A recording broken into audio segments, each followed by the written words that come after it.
2024లో ముఖ్యమంత్రిగా జగన్మోహన్ రెడ్డి గెలుస్తారన్న ధీమా వ్యక్తం చేశారు. రాష్ట్రంలో జగన్మోహన్ రెడ్డి ప్రవేశపెట్టిన పథకాలన్నీ దిగ్విజయంగా ప్రజలకు అందాయని, మళ్లీ జగనే రావాలంటూ ప్రజలు ఆకాంక్షిస్తున్నారన్నారు. డిసెంబర్ 21 తేదీన జగన్మోహన్ రెడ్డి పుట్టినరోజు సందర్భంగా ఆయనకు ప్రజలందరి తరపున శుభాకాంక్షలు తెలిపారు. ఇప్పటిదాకా ఈ పాదయాత్రలో నా వెంట 21 మంది పాదయాత్ర చేస్తున్న సహచర మిత్రులందరికీ ధన్యవాదాలు తెలియజేశారు.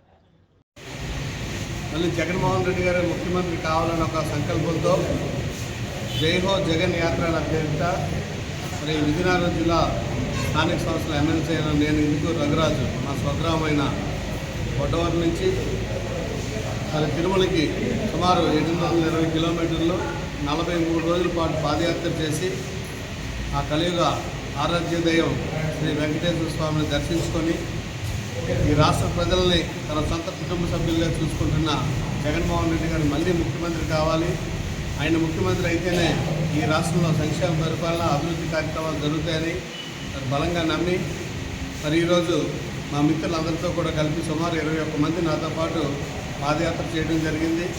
మరి ఇది 42వ రోజు. మరి దారి పొడుగునా కూడా మరి అందరూ ఎమ్మెల్యేలు, మంత్రులు, ఎంపీలు అవనండి, పార్టీ పెద్దలు, ఎంపీపీలు, జడ్పీటీసీలు, సర్పంచులు, కేడర్ అందరూ కూడా సహకారంతో మరి ఈరోజు దాకా పాదయాత్ర చేసుకుంటూ మరి ఈరోజు తిరుపతి ఎంటర్ అవుతా ఉన్నాం.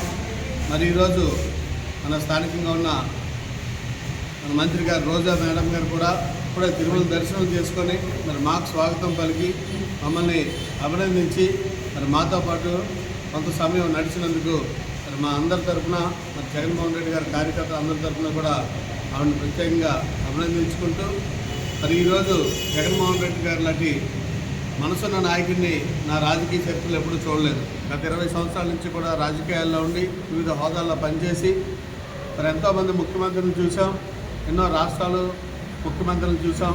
ఏ రాష్ట్రంలో ముఖ్యమంత్రి కూడా ఆలోచించిన విధంగా ఈ రాష్ట్రానికి నవరత్నాలనే సంక్షేమ పథకాలతో పాటు ఆయన సుదీర్ఘ పాదయాత్రలో కూడా మరి ఎవరైతే ప్రజలందరూ కూడా వారి కష్టాలు చెప్పుకున్నారో అవన్నీ కూడా 100% తీర్చిన ఏకైక ముఖ్యమంత్రి జగన్మోహన్ రెడ్డి గారు. ఈ రాష్ట్రంలో ఏ ముఖ్యమంత్రి కూడా ఎప్పుడు చెప్పని విధంగా ఈరోజు మనకి ఓటేసినా వేయకపోయినా జెండా చూడొద్దు, మతం చూడొద్దు, పొలం చూడొద్దు, అర్హత ఒకటే ప్రాధాన్యంగా ఈ రాష్ట్ర ప్రభుత్వ పథకాలన్నీ కూడా ప్రజలకు ఇవ్వాలని ఒక గొప్ప ఆలోచనతోటి మరి వాలంటీర్ వ్యవస్థని, సచివాలయ వ్యవస్థని తీసుకొని వచ్చి మరి మా అందరి పెద్దల ద్వారా మరి ప్రభుత్వ పథకాలన్నీ కూడా నేరుగా డీబీటీ ద్వారా మరి ప్రజలకి మరి అందేలా చేస్తున్న గౌరవ ముఖ్యమంత్రి గారు ఈ రాష్ట్రానికి మళ్ళీ ముఖ్యమంత్రి కావాలని, అలాగే ఎంతోమంది నాయకులను చూసాం సామాజిక న్యాయం గురించి అంతేకాకుండా మహిళా సాధికారత గురించి మాట్లాడటం. మరి అవన్నీ కూడా సాధ్యంలోకి తీసుకొచ్చిన ఏకైక ముఖ్యమంత్రి జగన్మోహన్ రెడ్డి గారు.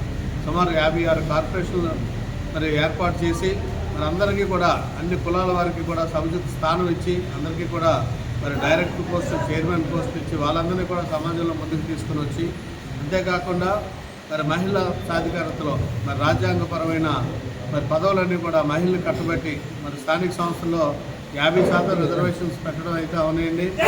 అలాగే కార్పొరేషన్స్లో కూడా 50% రిజర్వేషన్స్తో పెట్టి మరి అంతే కాకుండా మరి నా ఎస్సీ, నా బీసీ, నా మైనార్టీలని మరి సంబోధించిన ఏకైక ముఖ్యమంత్రి గారు జగన్మోహన్ రెడ్డి గారు. ఈరోజు మైనార్టీలు కూడా ఎంతో పెద్ద స్థానం కల్పించడం మనందరికీ కూడా తెలుసు.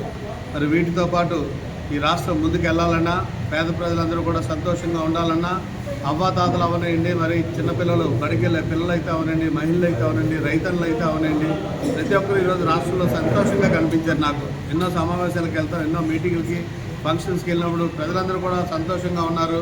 మరి దీనికి కారణం ఏంటంటే ఒక జగన్మోహన్ రెడ్డి గారు ఈ రాష్ట్రాన్ని పరిపాలించే తీరు అన్నదే మరి నేను గమనించి అటువంటి మనసున్న నాయకుడు మళ్ళీ రాష్ట్రానికి ముఖ్యమంత్రి కావాలి.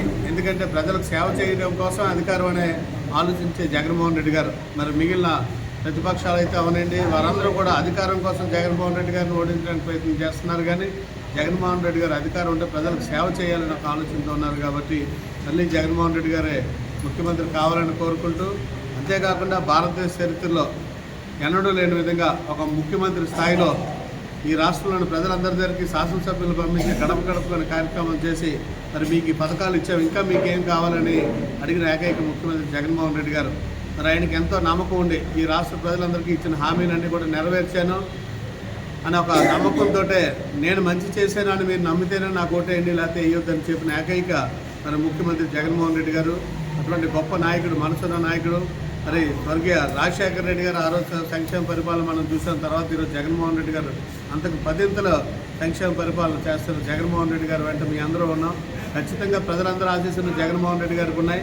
అలాగే తిరుమల వెంకటేశ్వర ఆశీస్సులు కూడా ఉండాలని మరి 720 కిలోమీటర్లు పాదయాత్ర చేసుకుంటూ 43 రోజుల పాటు యాత్ర ముగించుకొని రేపు డిసెంబర్ 21న జగన్మోహన్ రెడ్డి గారి పుట్టినరోజు నాడు ఆ తిరుమల వెంకటేశ్వరం దర్శించుకొని మరి ప్రజలతో పాటు మరి మీ ఆశీస్సులు కూడా ఉండాలి. ఆయన 175 నియోజకవర్గాలకు వెళ్ళడానికి మీ ఆశీస్సులు కూడా అందించి నేను వేడుకోవడానికి వెళ్తా ఉన్నాం. ఈ యాత్రలో నాకు అన్ని రకాలుగా సహాయపడిన ప్రతి ఒక్కరిని కూడా పేరు పేరున మరి అభినందనలు తెలియజేసుకుంటూ నాతో పాటు నడిచిన నా మిత్రులందరినీ కూడా ప్రత్యేకంగా అభినందనలు తెలియజేస్తా ఉన్నాను. సంకల్పం నాదైనప్పటికీ కూడా నాకు తోడుగా నిలిచి జగన్మోహన్ రెడ్డి గారు మళ్ళీ ముఖ్యమంత్రి కావాలనే సంకల్పంతో నాకు వెన్నుదన్నుగా నిల్చున్న వారందరికీ, వారి కుటుంబ సభ్యులకి అందరికీ కూడా పేరు పేరున ధన్యవాదాలు తెలియజేస్తాను.